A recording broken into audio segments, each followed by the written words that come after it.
A paz do Senhor, meus irmãos e jovens aí da União de Adolescentes de Manassum, a União Querigma. Estou grato a Deus por essa oportunidade maravilhosa, a qual Ele me concede de poder estar aqui.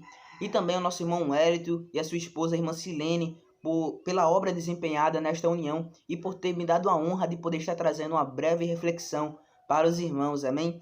Então, com base no tema qual foi me proposto, eu irei ler aqui em 2 Pedro, capítulo 3, versículo 18, que assim diz a palavra do Senhor: Antes crescei na graça e conhecimento de nosso Senhor e Salvador Jesus Cristo. A Ele seja dada glória, assim agora como no dia da eternidade. Amém.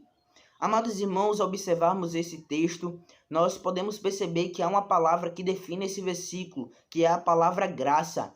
Amados irmãos, o maior exemplo de graça a qual a humanidade já teve foi justamente a morte de Jesus naquela cruz.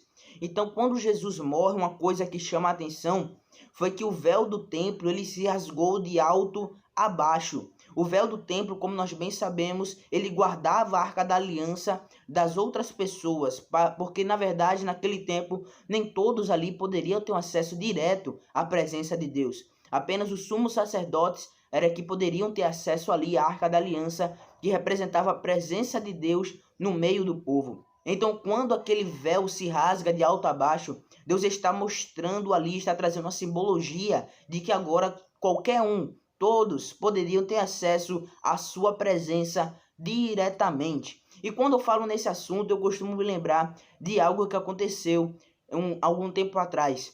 Eu estava lá no centro de Jaboatão e lá muitas pessoas me conhecem.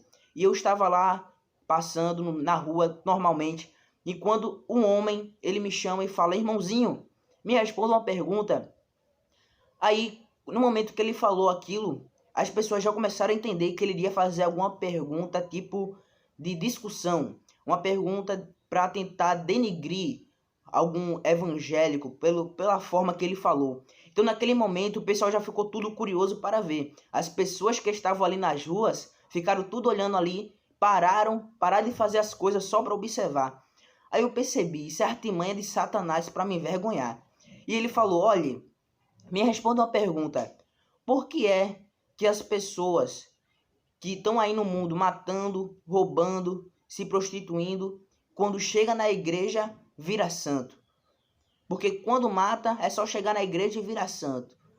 Quando faz aí magia negra, chega na igreja e vira santo.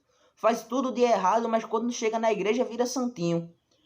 Aí, meus irmãos, naquele momento, a palavra de Deus desceu na hora. As pessoas ali fizeram uma roda só para observar a conversa. Era artimanha mesmo de Satanás para tentar me envergonhar no meio do povo. E o pessoal ali tudinho já me conhecia. Aí, na hora, pela graça de Deus, a qual não mereço, Deus ele mandou ali uma palavra para aquele homem. Eu disse: olhe, é porque é o seguinte, Deus ele é diferente do homem. E ele falou: como assim? Aí eu disse: o homem ele pega barro e faz santo. O homem pega madeira e faz santo. O homem pega gesso e faz santo. Pega areia e faz santo. Já com Deus é diferente. Deus ele não se utiliza de objetos sem valor. Deus pega prostituta e faz santo.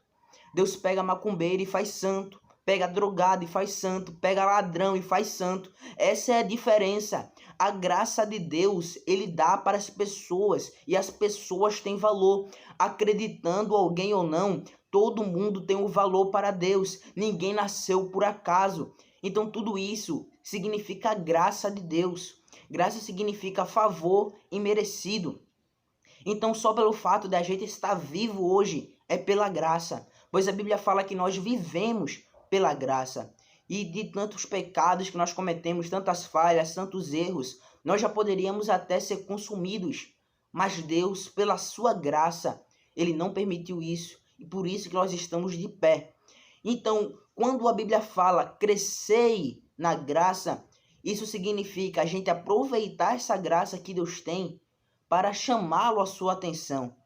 Então, isso significa para a gente ter uma vida de obediência. Isso é que define a sua, vamos dizer, o seu nível, vamos dizer assim, de graça. Quanto mais obediência você tem, mais graça Deus achará aos seus olhos. Então, Pedro dá essa recomendação: crescer na graça e no conhecimento. Isso é o quê? Obedecer a Deus. crescer na palavra do Senhor, ficar firmado na palavra, ter uma vida de firmeza na oração, uma vida de firmeza na consagração. E a partir daí Deus vai nos encher da sua graça e vai começar a nos usar para pregar, usar para ter revelações, usar para ouvir mais claramente a sua voz, ter discernimento. A graça de Deus, ela vem junto com as bênçãos. A graça de Deus, ela vem junto com dons também, vem junto com frutos do Espírito Santo. Então é isso que nós devemos buscar, ter mais ainda da graça de Deus, crescer na graça de Deus, amém? Então, desde já eu quero agradecer a oportunidade, tá bom? A qual foi nos proposto, e que Deus continue vos abençoando a cada um de vós.